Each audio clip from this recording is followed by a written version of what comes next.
What's going on, my damn people? I'm super excited to kick the year off with an amazing guest, a troublemaker, a professional troublemaker. We're going to be talking about how to break up with your broker dealer.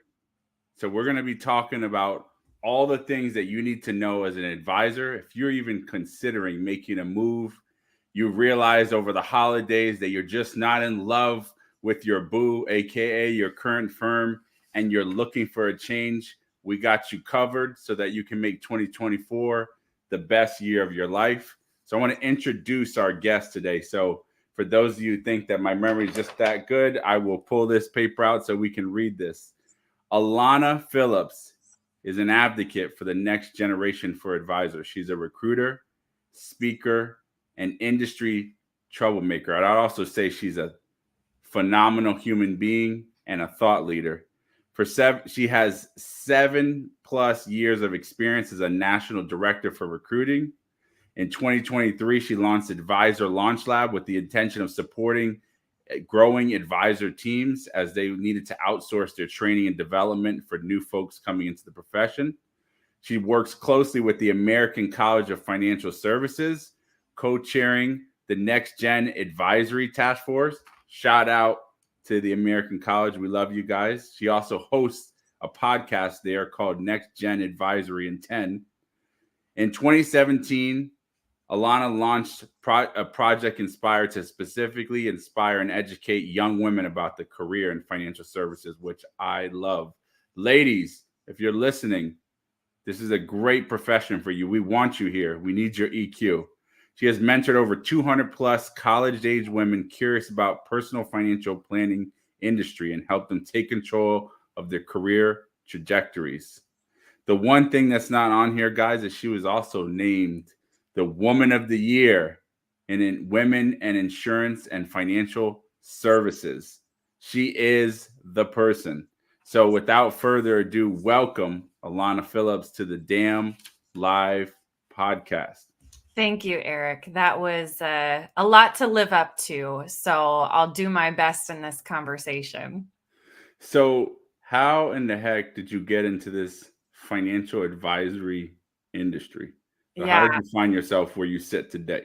Yeah, I think about this every day, right? Like advisors are such an interesting breed of people. How did I end up with this hilarious pleasure of getting to work with them? And it was really on accident. 8 years ago, I had not a clue in the world, Eric, what a stock or a bond, I literally didn't know the difference. I interviewed with Lincoln. That was my first introduction into this industry. And they were talking about annuities and I didn't know what that was. I did know how to recruit. I'd always been recruiting. I had been human resources at Target. I ran a couple of Starbucks stores, which I've got horror stories about that we could get into, but was always recruiting, training people, felt a responsibility to be an advocate for those that maybe were afraid to speak up, didn't want to ask questions, needed connections to other folks. And so I saw the opportunity to do that in this industry. And that's how Breakup with Your Broker Dealer and Advisor Launch Lab, these spaces where I want to be an advocate for advisors, especially next gen folks and women, but also create more transparency in our industry, make more money, have more fun, preferably both. And here's where we are today. I love that. So break up with your broker dealer. When did this concept or epiphany come to you? It's such a catchy phrase, but it's so great. So when did you brainchild this concept of break up with your broker dealer? Yeah, it's one of there's very few things that I come up with, Eric, where I'm just that was a really novel or interesting idea. There's nothing new under the sun. It's always a variation of someone else has come up with. And a project inspire, all the other stuff I do, I'm people steal it, share it, whatever you want. Break up with your broker dealer was one of those phrases that I was like, damn, that's good, right? That's going to stick. And It has. But it came from, and you sort of alluded to this in your intro, there was a woman I was working with who was leaving a bank advisor role. And as we were talking, she was describing to me, and she used the terminology that it was an abusive relationship. The way that they were treating her as an employee was absolutely terrible.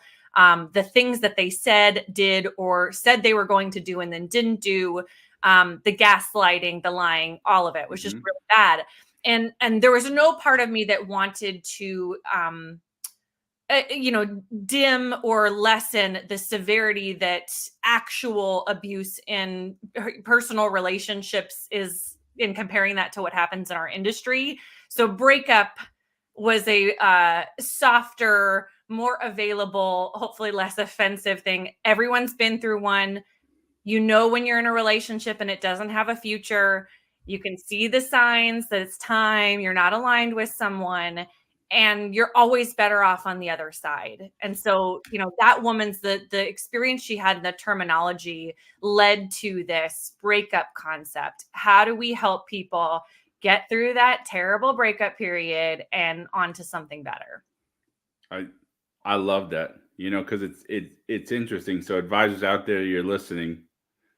If you're not in a happy relationship with the firm that you're at, it's definitely time to consider your options, because somebody will financially love you and treat you the right way. So those out there listening. So you came up with this concept with breakup with your broker dealer. You start having these conversations every day with advisors that you're talking to about potentially switching firms. What was the reaction when you started using that phraseology? Like, hey, well, you need to break up with your broker dealer. What would folks say to you? Yeah, I think your listeners will pick up on this quickly. And you know this about me, Eric. It's why we connected. I don't like to do anything unless it's fun. Like, humor is a part of my core values. Like, if somebody's going to be very serious and not want to have a good time while we're working together, like, I am the wrong person to work with. But the initial reactions were, this is funny, right? Like, it's hilarious to think about being in a relationship with your broker dealer or your RIA, whatever firm you're associated with, but like, you spend a ton of time with them, and they do affect your time and your money and how you feel about yourself, and all of these pieces that a personal relationship does too. The signs have always been kind of funny, but very, very true. And humor is one of those things that I think breaks down the seriousness that is moving, right? There's a lot of legal things involved. It's scary to think about leaving a firm. It's scary to leap into entrepreneurship in many cases, but it makes it a little more palatable, that it's a funny thing. And again, we all know that breakups, while they suck, usually you're better off on the other side. I love that. So what are some of the signs that somebody should even begin to think about, hey, I might want to break up with my broker dealer or my current firm?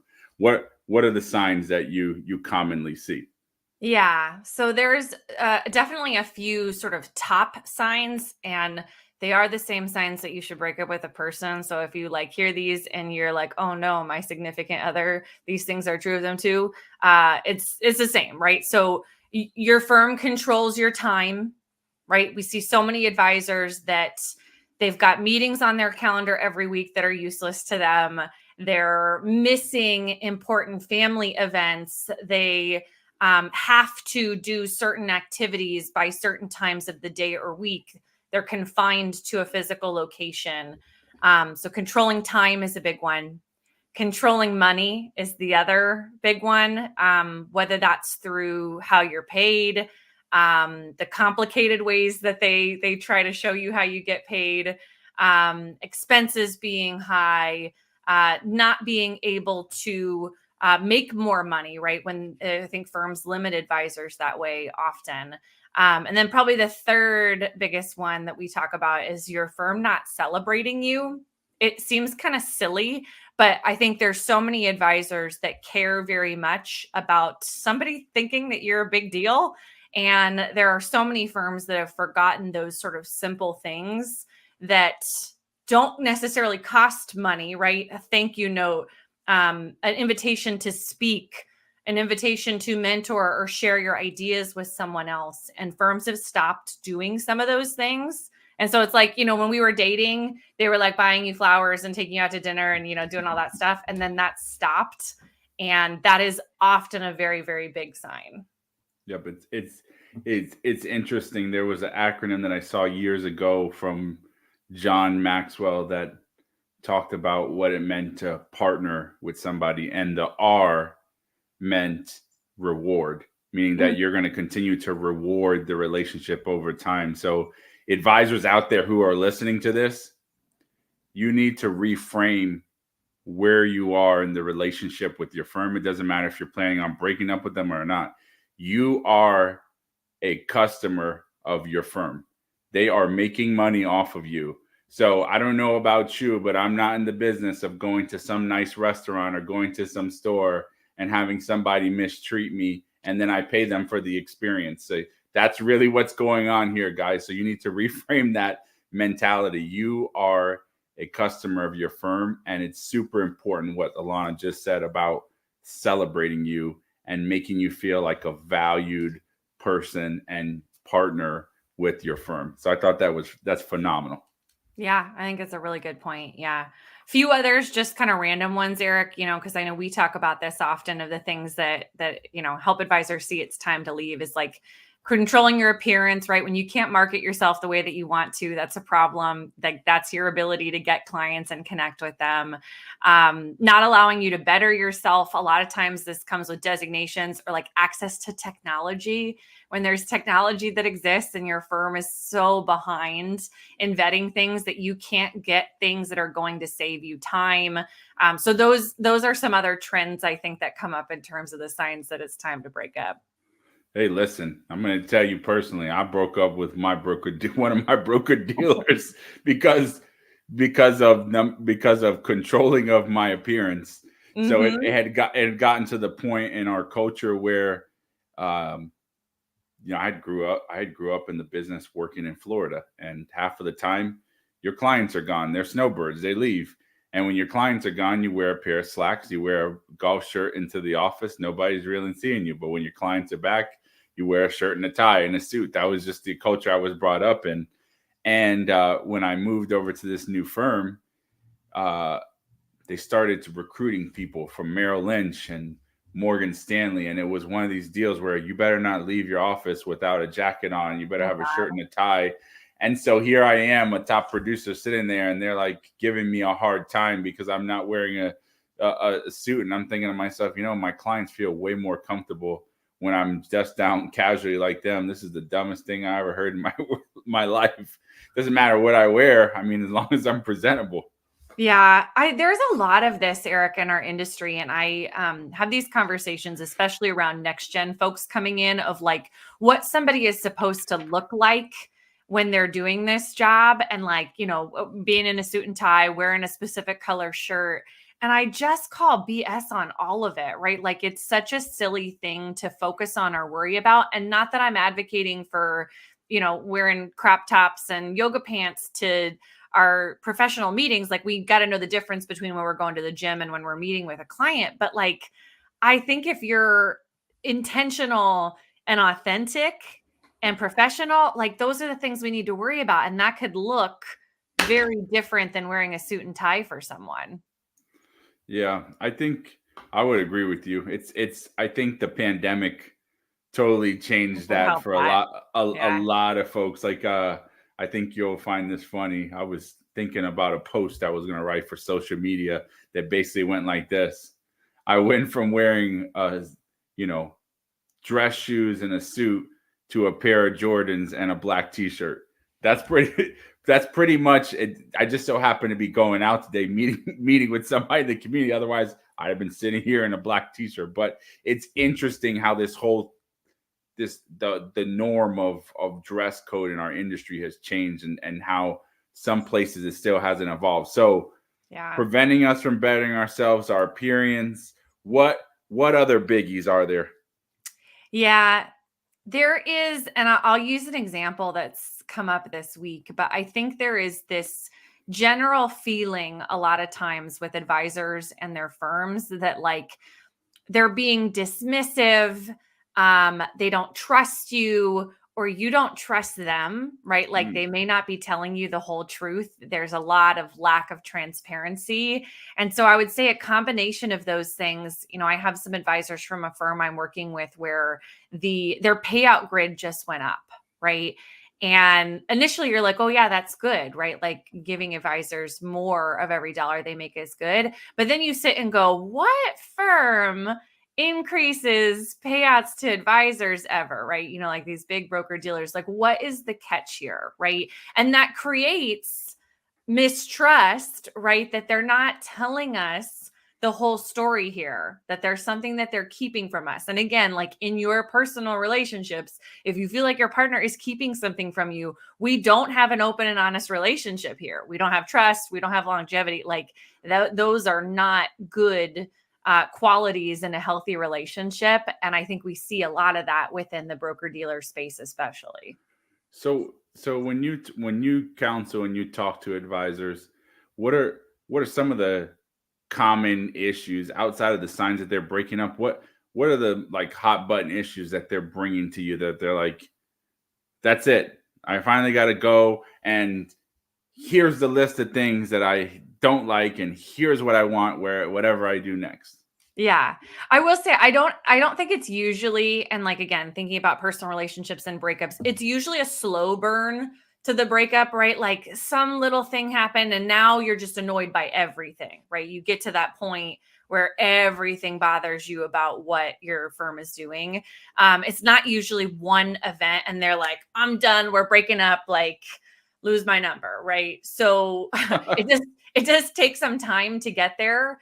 But I think in terms of when they reach that point, a lot of the pain points are around ease of doing business, right? Access to technology, access to marketing resources that they want to use. And so if they're going to move somewhere, they want it to be easier to work with their clients. And that's like the whole thing, right? Like if firms wanted to focus on one thing, like make it easier to do business with clients, whether that's tech, marketing, efficiencies within the processes, access to products and services that advisors want to use for the particular kind of client that they work with. So they're looking for a lot of those things. Payouts always in there, Eric, right? Like advisors, we're all here, obviously, not just out of the goodness of our heart, but to make money. And so looking at transition packages, firms are willing to pay just crazy amounts of money for advisors right now. Their businesses are very valuable. Payouts are high at so many great independent places. And so if you can make more money doing a lot of the same things that you were doing, I think that is also typically at the top of the list there. Tell you what, some of the common ones that like I hear, this is, for you broker dealers out there tuning in so you can protect your clients, They're aka not your advisors. listening to us, Eric. For those of you out there listening, if you do catch this is a common one. I can't text my client. Oh God. Oh my God. I'm like, it's 2023. Yeah. I hate to break it to you, compliance people who are listening to this and broker dealers, your advisors are texting their clients. I can assure you that they are. They're doing it uncompliantly. So why not solve everybody's problem and give them compliant text messaging solution? You'd be surprised. It is shocking to me. And I talk to folks, can't text my clients, can't use Zoom. I can't. I mean, I've heard that one. This is can't one of use my YouTube, can't podcast. I mean, here's can't another one of my on favorite. LinkedIn. Yeah. Here's another one I just heard. I can't use Calendly because of the reminder messages that go out to the client about the meeting are not being archived. Oh, sure. That one cracked me up. I'm like, That's what are awesome. they communicating? Hey, you're meeting at Tuesday at 2. Cool. What? Well, it sounds like you're guaranteeing 20% rate of return, obviously. So that's what that message really means. So it's things like that you said, the podcast, YouTube. Yeah. The other one is this is the craziest one I just heard recently. I cannot send out a post on LinkedIn until I send what I'm going to write to compliance before I post it out there. I was like, holy smokes. Yeah. Yeah. A lot of places you can't do live videos, right? You can't, or a live stream of some sort. TikTok's out everywhere, basically. Like, yeah, it's so interesting too, because there's clearly some technology to monitor this, right? And it seems necessary, especially if you want your modern advisors to find clients and bring you more business and revenue. Like, how do we get them into these 24-hour marketing and networking venues, and yet they've been prevented from doing a lot of those activities? Yeah, it's just, to me, it's shocking. When I think about, breaking up with your broker dealer and going through the process, what is what does due diligence look like? What should an advisor, like, I'm sitting here, I'm listening to this, and I'm like, you know what? That's it. I'm leaving them. We're done. It's over. What what does due diligence look like? What sort of conversation should I have with myself? And then what sort of conversation should I have with an advocate like yourself to kind of make sure that, I don't want to end up in, similar situation down the road just across the street. Yeah, yeah. I'll answer this with just a couple of common things that I see that I think are always actions I want to stop advisors from doing. So, I had an advisor that called me yesterday. Something happened at his firm. He's pissed off about it. He wants to be ahead of changes that might be coming in terms of contracts. And so we're going to start due diligence. And he asked me, like, what are the best firms, right? Like, what are the best firms I should go to? And it's like, there's no best firm, right? Same with products and solutions for your clients, right? The investment options you might look at for them. There's no one right investment for every client. And so, advisors, same thing. Like, just because one firm is biggest, or one firm writes the biggest checks, or you saw your friends go to a firm, like, those are not reasons that that firm might be a good fit for you. And so the due diligence process that I would typically recommend and take folks that I work with through is, the first step is always ideation, right? Like, what's the dream scenario? Let's put all that stuff out there. What would it look and feel like in a perfect world? And we may not be able to get all those things, but it gives us a place to start from. Then we look at existing business, right? What are the types of clients you work with today? What's the products and services you offer them? What are some nuances of your niche, or how you run your business, or how your team is structured? And the combination of kind of what you want and what you've got can help us narrow in on firms or teams that might best fit what it is that you're trying to accomplish, right? Because top dollar may not matter if ultimately you need a set of tools for the type of clients that you work with that another firm has or does better than others, right? Top dollar might not matter if you're going to be on an island by yourself and not a part of a team. And we know teams grow faster than individuals. And so top dollar doesn't matter if you could grow faster with a team that's aligned with what you want to build. So that would be the nutshell of it, Eric. But there's a lot of other pieces involved in that process. Yeah, I think about one of the things I think often gets overlooked by a lot of advisors, and I've talked to all sorts just like you that are thinking about places they want to go. So advisors are listening in. Alanah and I are happy to talk to you about if you're considering this. Like, full disclosure for those listening, we do have an advisor platform. I can tell you that I talk to advisors all the time who bring different things to me, and I tell them they should go there. So we don't care if you join us or go somewhere else, just find a good home for you that makes sense. One of the things I see advisors overlook is culture. Yeah. What is the culture of the place that you're going to? What is your access to leadership? When you bring a question, a concern, an idea, are you actually heard? Is your perspective valued? And that could be in a multitude of things. That could be down to, what's the responsive rate when I send in an email?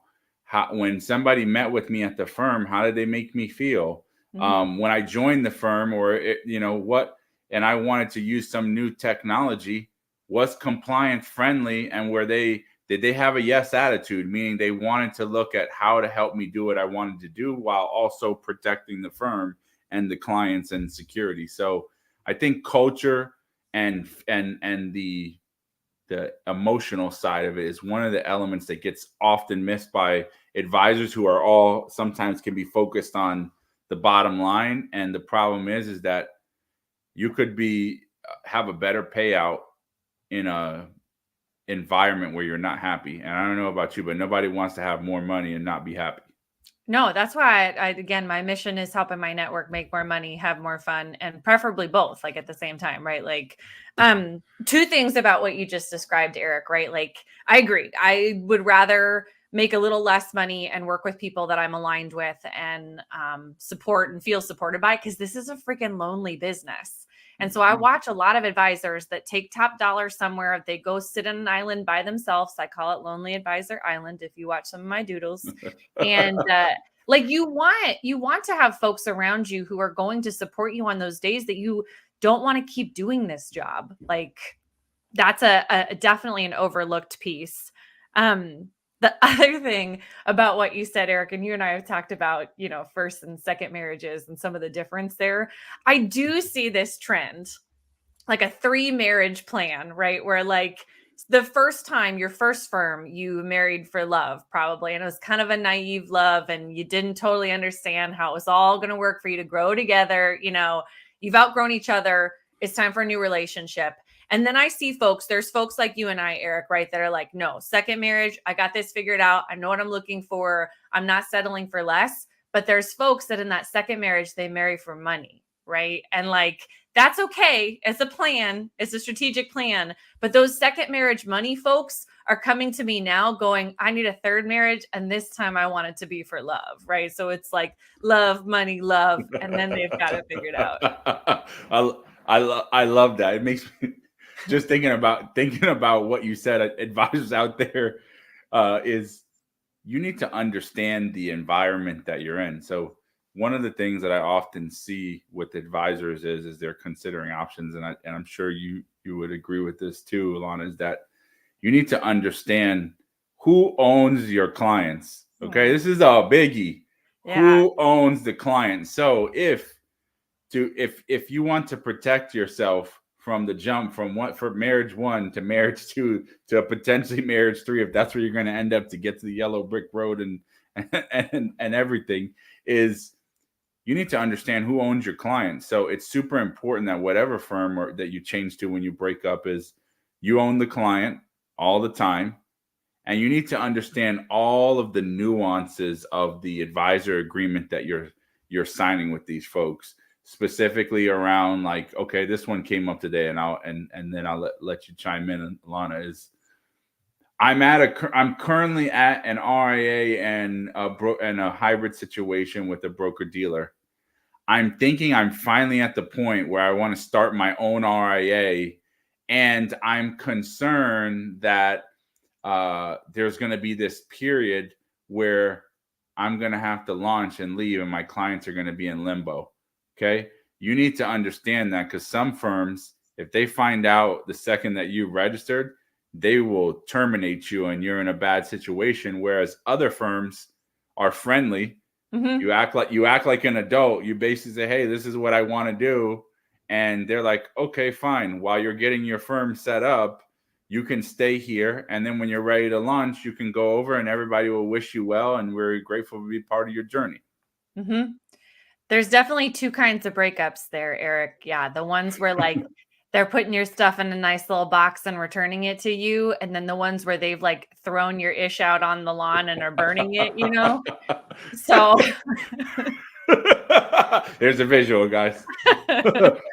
It happens. And it is a funny thing because, and sorry, advisors, because we love you so much, but like, man, you guys don't read stuff. And the contracts at some of these firms are very restrictive. And I will say there's a lot of stuff changing legislation wise in different states that's making that a little bit easier to navigate and more advisor friendly, right? Preventing firms from doing what I think is a terrible thing of like keeping your clients captive and thinking that they own you, because ultimately nobody owns anybody, right? Like the clients get to choose who they want to work with, and they're going to follow whoever they had the closest trusting relationship with. But I see a lot of advisors that sign stuff without totally understanding the implications of what that means for their next step in their business. Please, this is what you read your damn contract. Okay? Don't sign anything, because here's the thing. Some of you out there, you've been indoctrinated, you've been at one firm. Sometimes when you're navigating this, if you don't have a trusted guide like Alanah, or somebody that has industry experience that can help you see around corners that you don't know, or help you avoid the bus that you don't know could hit you, it's super important that you understand what's going on in those contracts so you don't blow yourself up in the future. So that's one. What are some other common things that you've been hearing recently with advisors that are considering breaking up with their broker dealer? I just want to give like 2 pointers related to what we're talking about, that like, even if you're not thinking about breaking up right now, like go find your contract and make sure you have a copy of it. Print out your latest production report or your 1099, your W-2, whatever, like make sure you have that stuff.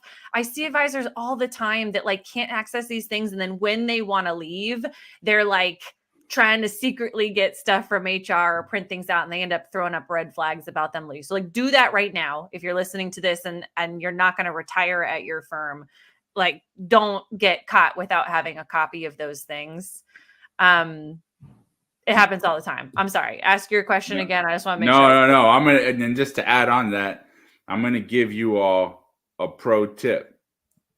This is if you ever want to be prepared to move at any point, deciding even if you never plan on breaking up with your broker dealer, you need to be game ready at any time. It reminds me of getting on a cruise ship. Anybody has ever been on a cruise ship, before the cruise ship leaves the port, it's called the lifeboat drill. This is what happens if something goes on. Here's the lifeboat. This is what we're going to do. Okay. You need to have a lifeboat drill for your practice. Here's the way it goes. Somebody told it to me early on. If your firm provides you a CRM, please do yourself a favor and get your own. Okay. Make sure that your CRM make sure it's approved, right? Like, hey, it's an approved platform. It's Redtail or it's Wealthbox or whatever the heck it is that you're using, or it's Act or whatever advisor CRM that you're out there using. Okay. We love Wealthbox. Shout out John O'Rourke and the team, just for you guys. Love it. Make sure that your CRM, you control it, because if you ever leave your broker dealer, you have all that information. You have names, emails, important information, notes from all your meetings saved there, etc. So you can seamlessly transition. So once you decide that you're leaving, the game then becomes, how do I smoothly move my business? It's kind of like somebody brought over a U-Haul, and now you need to get everything neatly out of your current situation and move it neatly into your new situation so that you can get back on to making money and helping people. Yeah, there are so many things you can do to prepare if you ever think you're going to leave, Eric. I think that's a great one. Connecting with all your clients on LinkedIn, making sure that they have your cell phone number, not having all your business and prop products, right? Like if you're using proprietary funds or a proprietary asset management platform, moving it to something that's more portable, moving to products that are more portable that you would be able to bring with you if you went somewhere else. Like there's a lot of those little things, having a website, having a DBA, right? So there's limited change in terms of the outward appearance to your clients when you do move. All of those certainly help alleviate some of the pain of a transition. Here's the other one I would add too, for those of you that may be early in your journey, and even if you're not, you can make the correction now. Don't sell your firm. Sell you and your team. I cannot tell you, if you sell your firm, let's say you work at, ABC Wealth Management, okay? Oh man, I thought you were going to put somebody good on blast. No, I was gonna do something good. I was like, I don't want to do anything to anybody that we know. So let's say you work at ABC Wealth Management and you're an advisor there, and talk about you, your team, your direct process, promote you. They're dealing with you and your team. They're not dealing with ABC Wealth Management. So that if you ever break up with your broker dealer, the conversation goes like this. Hey, Mr. and Mrs. Client, I am going to move my business over to whatever your new platform is. You are still dealing with me, whatever the name of your team is, DBA. The only thing that's changing is now who's doing accounting on your investment accounts and your statements. Nothing else is changing. And they sign and it's seamless. I can't tell you how many advisors are like, oh, it's going to be so disruptive to my clients when I break up. And I'm like, well, tell me, how have you been conveying how you work with your clients now? And it always comes down to they've been selling the firm. Yeah. I feel I'm like excited because I feel like as we've watched advisor moves the last few years, right? When you look at like Cerulli data and some of the Schwab and Fidelity reporting, advisors are moving away from places where historically the firm has been the thing, right? Some of the wirehouses and banks that are big names.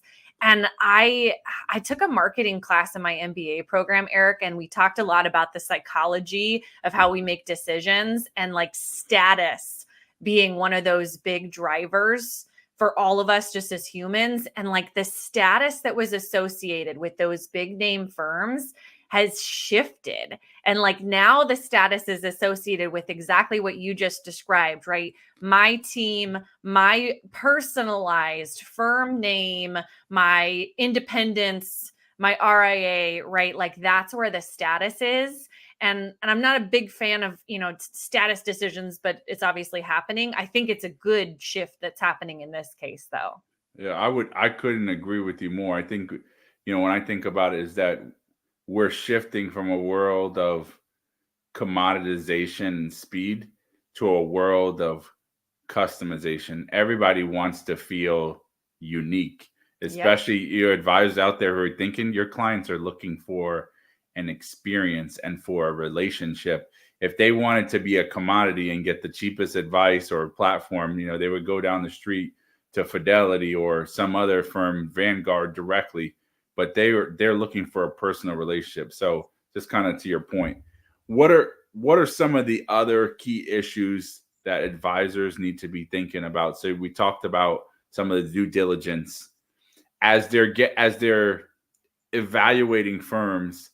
How do they narrow down their options? And then when they're ready to go, what sort of game planning should they be doing when they're finally getting ready to sneak out in the middle of the night and leave their broker dealer? Yeah, I think like this is where it is very helpful to work with somebody that knows the landscape very well, right? And so I think about working with a wedding planner, working with a financial advisor, right? Like as a client coming in, you're probably not going to have too many weddings in your life. You don't need to learn all of the vendors in the area and build relationships with them and understand how to build a timeline and a feel and a vibe for your venue, right? Like you don't need to learn all those things. So hire someone that's going to help you with it. Advisor, same way. Your clients don't need to understand all the possible investment options that are out there for them. They just need to trust you and know that you're going to help match make them to the right things. So it is helpful to have a guide through that process because we know and are obsessed with and spend way too much time learning about the subtle nuances of all the options available for advisors out there. I think, beyond working with a partner on that, like your gut is usually pretty good, right? As you meet with folks and you figure out if you jive with them, if you can do the business that you want to there, if the financials make sense, the fit, right? Making sure it's a business fit, making sure I like the people I might be working with or who are supporting me, and then the financials. And I will tell you, and again, I'm sorry, advisors, I love you so much, but like the not reading the contracts and then the not assessing the financials, Eric, which is like really hilarious because we're talking to financial advisors and planners. But I was working with an advisor a couple months ago. And he had 3 offers on the table, varying amounts, varying payout amounts at each firm, and hadn't actually looked to see what that was going to yield in terms of income to him over the course of 3, 5, 10 years, right? And so the option he was going to take was the firm with the biggest upfront check. But at year 3, he was going to be losing money based on the payout for this firm, right? And so that financial analysis, it seems so silly, but I do think that it is an important piece that gets missed in due diligence. Making sure that you can bring the business that you do over and it's going to be able to move to the new platform plays into that financial piece so that you've got revenue that's going to come with you. It's a really, really silly and hilarious miss, but definitely something that gets missed in that process. I mean, that's a biggie. I can't. This is a funny one. Not only that, but then they don't even know how they're going to get paid. Yeah. I don't know. That one cracks me up. I'm like, let me get this straight. Like, once I agree that I like you, now I want to know how's my money coming. Yeah. You know, I like, how is my money coming? What does it look like? Yeah. You know, how frequently do I get paid? You know, you need to know, like, some firms pay out weekly, some pay out monthly, some pay out bi-monthly. Some firms have cutoffs. So if you don't get in by a certain time, you're not going to get paid for another 2 weeks. These are nuanced stuff, but some months, you know, this is a big one. Okay. And I don't know if you've heard this one, but I see this one missed by advisors a ton of time, especially if you're in a growth phase. Some firms only do quarterly billing. Okay. This is a huge one. Okay. You advisors out there, if you're talking to firms and all they do is quarterly billing, what that means is if you go out there and bring in a ton of assets, you're going to be waiting a long time to get paid on that. Yep. Right. And I'm keeping it real with you guys out there. So I don't know about you, but I'm not in the business of working hard and then waiting for money. I kind of want it yesterday when I do it. So it's these sort of details that you need to understand. How are you going to get paid? What does that look like? Here's the other one. This is a biggie. Not doing a technology demo. So you don't know what capabilities that you're going to have at your new firm. You don't know what type of platform that you have. And then you get over there and you're like, oh my God, this is so bad. I'm sure that is very common, Eric. And like, I would just never let anybody who talks to me do that. So yeah, like if you've done that in the past, like what? Yeah, again, I think it's really easy when they start throwing out, there's again, big dollars for advisors right now. It's really easy to get distracted. And I watch advisor friends who have told me at the beginning of our process, I value X, Y, or Z. I do X, Y, or Z kind of business. I need X, Y, or Z technology. And then you see a big number and you go, I don't really need that thing anymore. And to have somebody that's like, Eric, for real, like this is not what we talked about in the beginning before we had these numbers. So I do a check-in with my folks, Eric, like before we get offers and we've gone through technology demos and platform demos and conversations about the firm fit and culture and all those things. And I ask them to rank before we get any money, right? Where are you at in terms of your feeling with these folks? And like, if money changes your mind, that's fine too, but I am not going to move forward without at least asking you about that, right? Are we really willing to give up those things that we said yesterday were important to us now that we know what the dollar signs are associated with it? So if I'm sitting here out there and I'm listening to this discussion, how much time should I give myself? So I'm mad. I'm finally at the tipping point. That's it. They're dead to me. I'm moving on. It's over. We're breaking up. How much time should I give myself to go through due diligence? And potentially then after I go through due diligence and I select a firm, how much time should I give myself for a full transition? So let's talk about in 2 phases, the due diligence and then the transition. Yeah. And I will just say that time period before you decide that it's time to move can be a limbo period for days, weeks, months, year, right? Like, but when you make that decision, it's time to go. Then the median amount of time that I work with folks is 5 months. That's the median.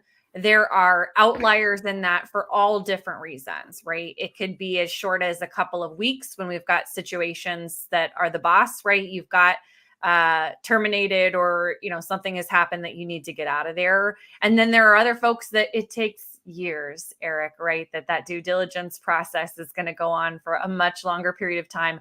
I will say, when you get past, let's call it a year, because there's certainly big teams that we need that kind of time to date, to do planning work, to get everybody's buy-in, to think through all the complicated pieces of how things move over.